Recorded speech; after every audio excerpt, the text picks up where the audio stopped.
இப்போ வந்து மிஸ் செய்து பீச் வந்திருக்கோம் ஒரு 4-5 ஃபேமிலியோட. ஸோ பார்பிக்யூலாம் போட்டு இன்றைக்கி வந்து நைட் ஃபுல்லாக இங்கே தான். லாஸ்ட் மினிட்டில் தான் பீச்சுக்கு போகலான்னு பிளானே பண்ணோம். அதனால் பார்பிக்யூ போடுறதுக்கு ஆல்ரெடி மேரினேட் பண்ண சிக்கனே வாங்கிட்டு வந்துட்டோம். இல்லாட்டி யூஸ்வலாக வீட்டிலேருந்தே எடுத்துகிட்டு போயிருப்போம். அதனால் பார்பிக்யூ செட் மட்டும் வீட்டிலேருந்து எடுத்துகிட்டு போயிட்டு சிக்கனை வந்து கடையில் வாங்கியாச்சு. இதுக்கு பக்கத்துலேயே ஃப்ரீ பீச் இருக்குது. ஃபஸ்ட்டு அங்கே தான் போனோம். ஆனால் பயங்கரமான கூட்டம், பிளேஸே இல்லை சுத்தமாக. அதனால் சரின்னு சொல்லி பக்கத்தில் இது வந்து பார்த்திங்கன்னா பே பண்ணி வர்றது. ஒருத்தருக்கு வந்து 35 ரியால், கிட்ஸுக்கு வந்து ஃப்ரீ தான். சரின்னு அங்கே தான் வந்திருந்தோம். மொத்தமாகவே ஒரு 3-4 ஃபேமிலி தான் இருந்தாங்க. அதனால் ரொம்ப ஃப்ரீயாக இருந்தது. இந்த மாதிரி மஜ்லிஸ் மாதிரி சேர் செட்டப், அதுக்கப்புறம் டேபிள் சேர்லாம் நிறையாவே இருந்துச்சு.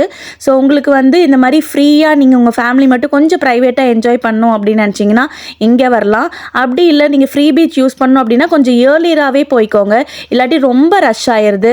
அப்புறம் பட்டமெல்லாம் கொண்டு வந்திருந்தாங்க. ஸோ அந்த பட்டமெல்லாம் விட்டுட்டு அதுக்கப்புறம் கௌதம் தான் இன்றைக்கி மாட்டினா. இந்த யாரடி மோகினி படத்தில் வர தனுஷ் மாதிரி எல்லா குழந்தைங்களையும் அவங்ககிட்ட விட்டுட்டு நாங்களாம் உட்காந்து பார்பிக்யூ போட்டுட்டு என்ஜாய் பண்ணிகிட்டு இருந்தோம். ஆதிர் எனக்கும் இந்த மாதிரி பீச்செல்லாம் வரதுனா ரொம்பவே பிடிக்கும். மண்ணில் பயங்கரமாக விளையாடுவார், அதுக்கப்புறம் நடந்துக்கிட்டே இருப்பார். அவர் பின்னாடியே ஒரு ஆள் போயிட்டே இருக்கணும்.